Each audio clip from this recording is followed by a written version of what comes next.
Hello, everyone. I'm David Sayre. I'm the lead of the Mountain View Android Runtime team. We're the folks that build the code that runs on your phone and loads your applications, runs them, and manages their memory.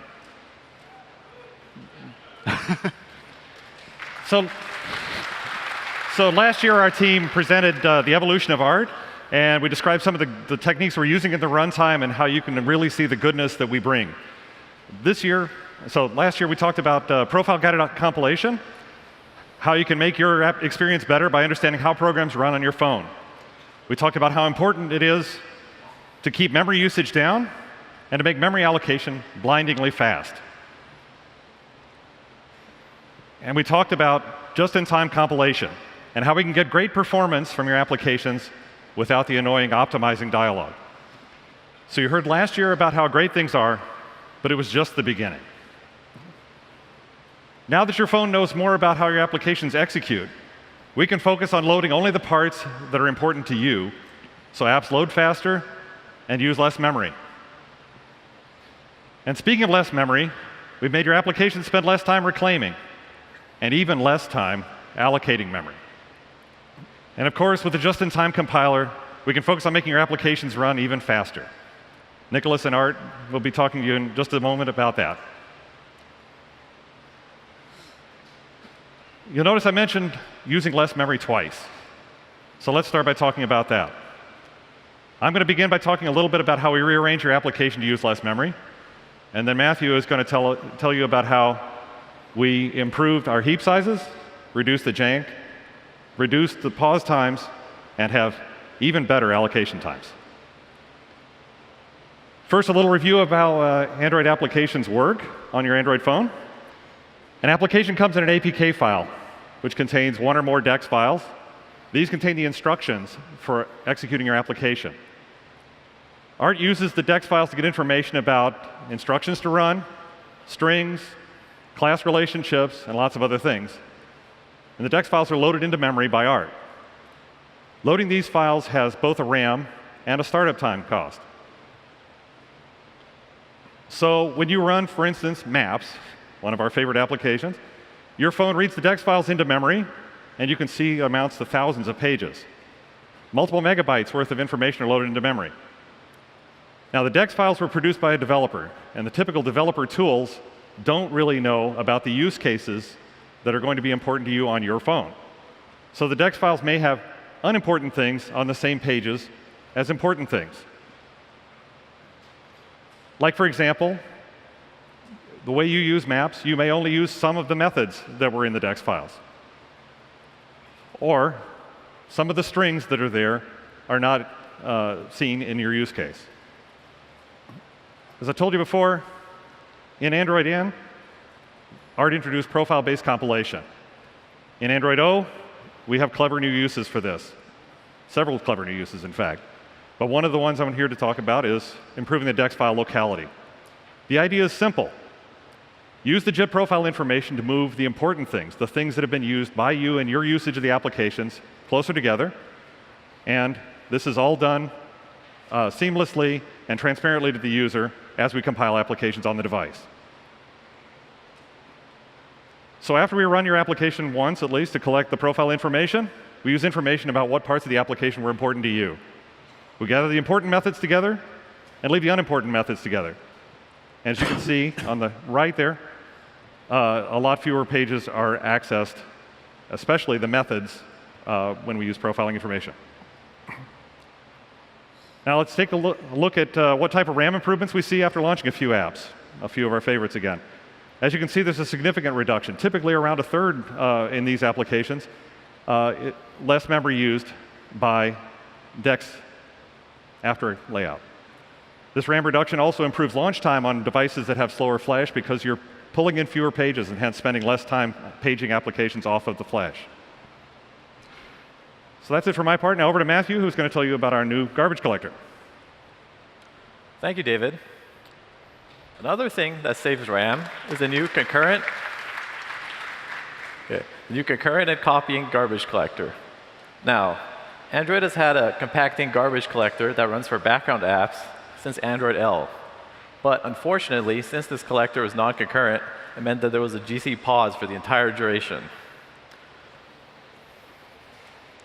So basically, the problem with having a GC pause for the entire duration of the GC is that it can last hundreds of milliseconds, and this would very likely cause jank for foreground applications.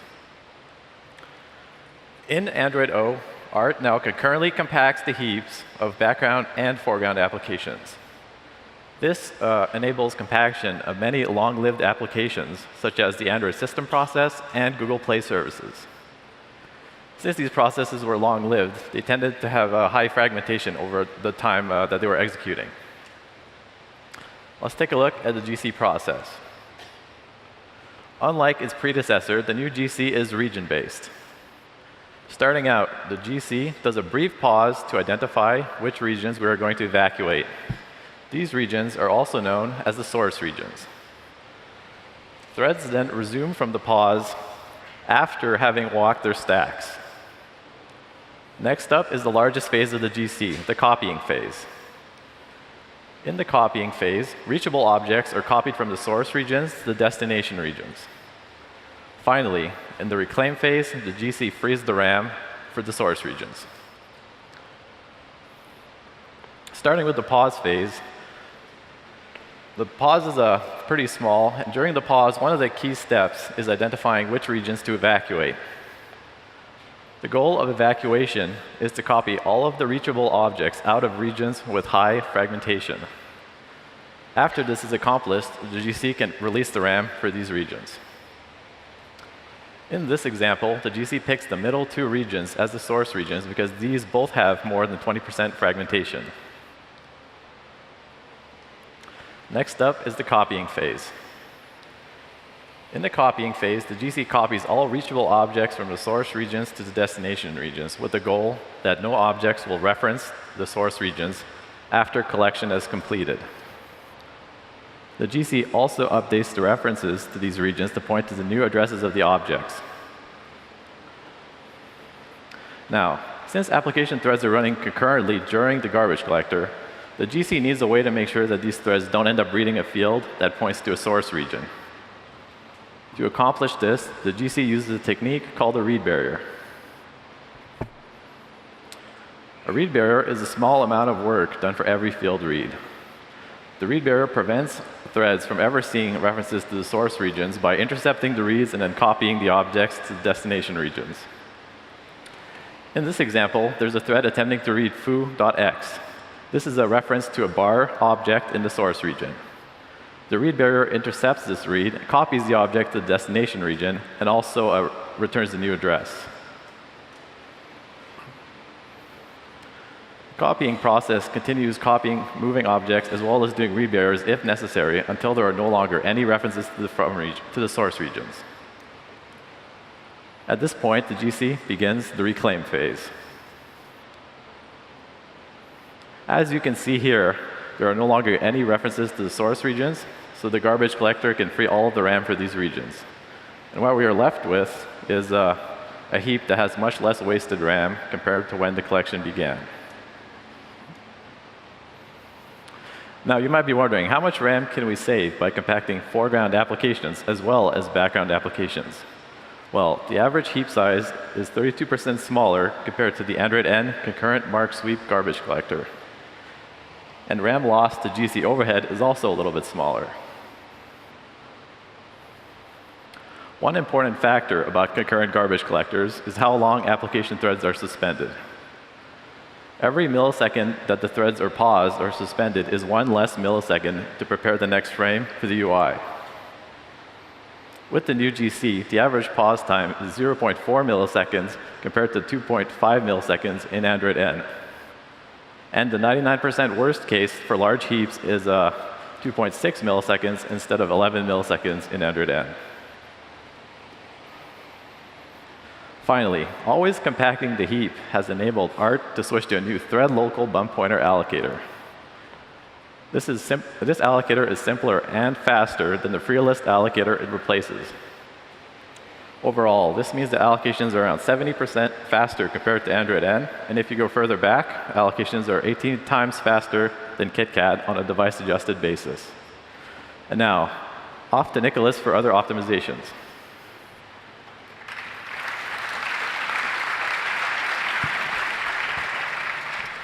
Thank you, Matthew. So besides managing application memory, Art is also responsible for executing application code.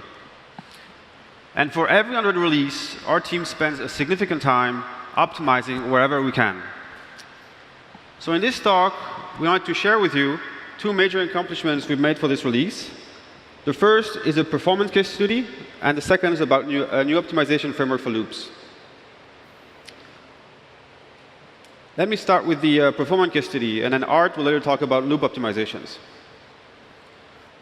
So to validate all the optimizations we do, we have our own benchmarks, where we look for regressions and improvements. But we also want to make sure that optimizations do matter for real Android apps. So for the O release, we have invested our optimizations on one of our Android applications, Sheets. Over the years, the Art team and the Sheets team have worked on benchmarking the core computational logic in the Sheets app. Our Sheets benchmark suite is composed of three kinds of benchmarks: benchmarking low-level runtime capabilities, core Sheets formula evaluation, and benchmarks that shuffle and run themselves. And we're very excited to share with you that in Android O, we've made significant improvements to Art's runtime and compiler, up to the point that we are now running 8 out of the 9 benchmarks in Sheets from 2 times to 3 times faster compared to our previous release, Nougat.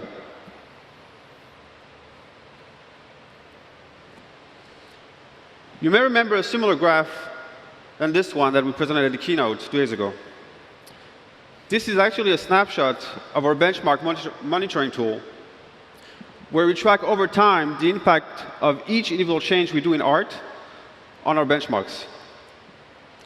For this graph, what we see is that the Sheets aggregate score keeps on improving month after month between the two Android N and Android O release. So let me pick and explain to you the major improvements we made for O. So one major change is, of course, the new garbage collector that Matthew just introduced. Overall, it improved the performance of Sheets by 40%, thanks to thread local allocation buffer and faster collections. The next major improvements we made is our inliner, which gave us another 20% boost. And this optimization was probably the easiest optimizations we've made, because we already had an inliner in N. But what happened in N is that now we're doing all the compilation in the background, and we only compile important things. So we can avoid the code bloating when we inline. With those two improvements implemented in N, it was a lot easier for us to do a more aggressive inlining for O. So for example, we now inline across DEX files, we inline methods which could end up throwing, and we give a much larger inlining budget, so more methods get inlined. So now let's move to an optimization that did require some work and helped us increase the Sheets code by 15%. That optimization is called code syncing.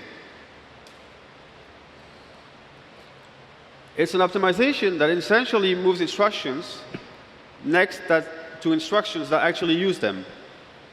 So typically what you want to do is instructions that are rarely being used, you want to move them closer to where they are used. So instructions that are not in the regular flow of your application, you want to move them to the exceptional cases. That's fairly abstract, so let me give you an example to make it more concrete. Here's an accept of Sheets code. There's a method called createRange, takes 2 integers, and returns a new range. The createRange method calls a helper method called checkCondition that will check the required conditions for creating a range. If those conditions are not met, we'll throw an error. Notice how the checkCondition is a var method. And this is important to notice, because it will affect the code that is being sent to our runtime. Here's how. So you start with a simple method. The Java compiler actually desugars the var args call to allocating a new object, allocating a new array, putting in an array boxed versions of start and end, and then passing this array to check condition. And this isn't Android specific. This is what the Java compiler does when it compiles to bytecode. And these instructions are not completely free. Yes, we made allocations extremely fast with the new garbage collector, but having to create this array and the boxed versions of start and end all the time the method is executed is not really ideal. So here's how we avoid executing it completely. First, we can easily inline the call to check condition. So internally, this is how the code is transformed in art. Notice how args now is only used in the if branch. So what the compiler can do is move the allocation and the boxing closer to where args is being used in the exceptional flow. So at the end of this optimization, what the compiler has made sure of is that only the required instructions will be executed in the normal flow.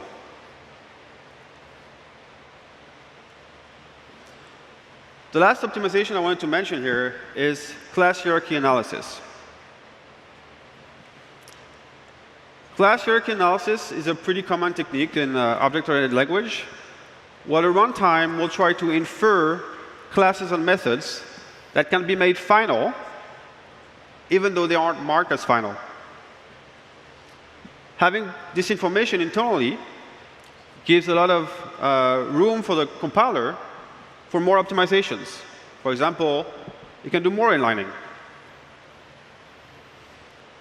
And because Java has dynamic class loading, we will bail out of these optimizations if suddenly a new class gets loaded, and all the optimizations we did by inferring final classes and methods become invalid.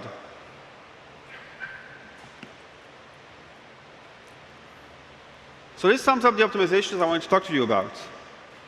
For the record, we also did a bunch of other improvements for this release, such as faster type checks, faster access in compile code for classes and strings, faster JNI transitions, more compiler intrinsics, and a lot more where I did not have the space to list here.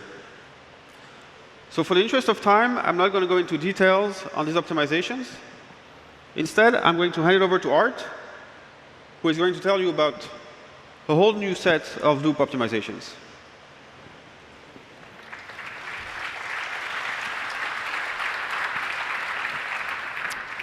Thank you, Nicholas.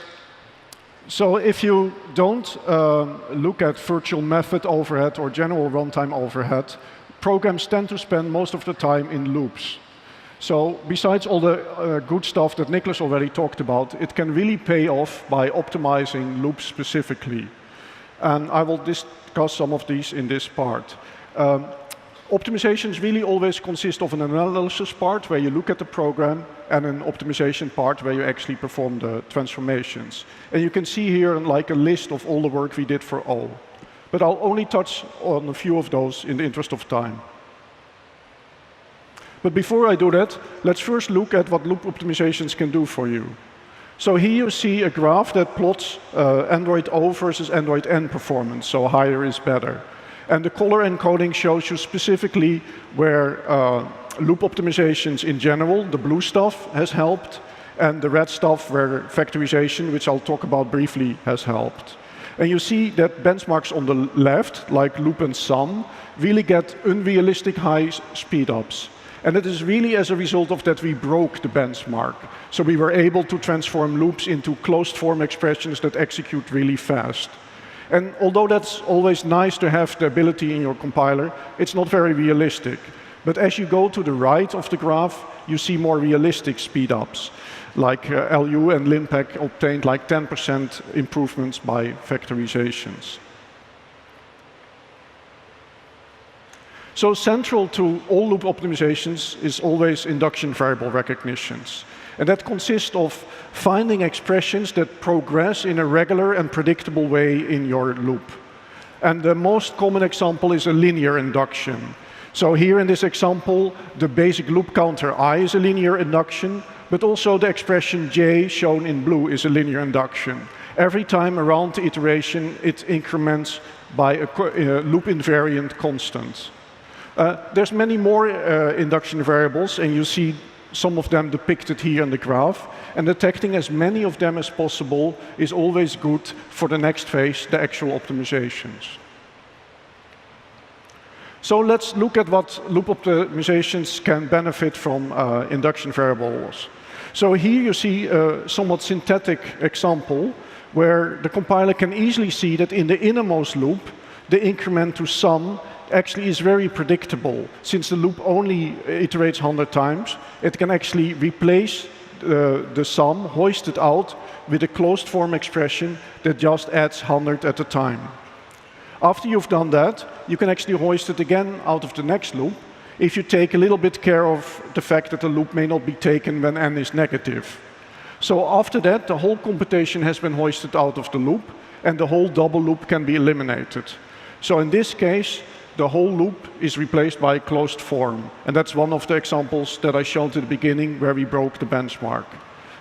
Obviously, your code will probably not benefit this greatly from optimizations, but having this ability can really kick in like after you inline library code, not to the same degree, but it's still nice to be able to optimize your induction variables. Another example where induction variables can help you is with bounds check eliminations. So when you access an array, you always need to test to see whether the subscripts can go out of bounds. And if they do, you throw an exception.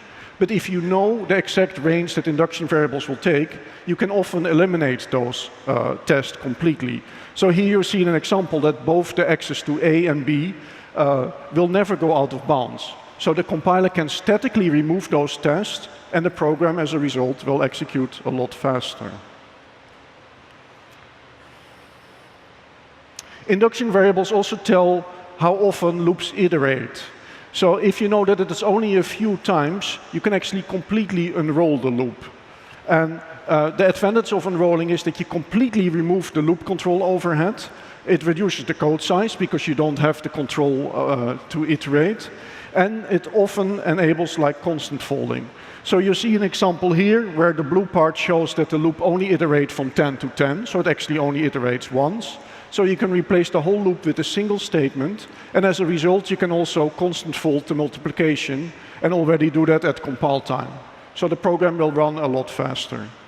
Again, typical code won't optimize right away, but after inlining or other forms of specializations, these situations occur and they can help improve your performance. So the last loop optimization I want to talk about is the ability of Android O to take advantage of SIMD instructions. So SIMD instructions are instructions that perform a single operation simultaneously to multiple data operands. So you see an example here where one instruction actually does 4 additions at the same time. And all our target platforms, ARM, Intel, MIPS, they have such instructions. And if you take advantage of them, it can greatly improve the performance of certain classes of programs. So converting sequential code, and we typically focus on loops, but it doesn't have to be restricted to that, into code that exploits the SIMD instructions, that process is called vectorization. And it's illustrated here where on the left you see a loop that iterates sequentially, and on the right you see the vector loop that actually goes by 4. And in order to do this transformation, this vectorization, you need some very specific analysis. You have to detect and resolve memory conflicts between the loop iterations to see if you can actually execute them in parallel. You may want to be a little bit more strict about alignment, because SIMD instructions often require stricter alignment on the memory. And you want to detect idiomatic constructs. We'll see an example of that shortly. Stuff that you cannot really express with single operators in your sequential code, but if you detect them, you can map them onto very efficient SIMD instructions. So let's just explore this whole vectorization with a case study.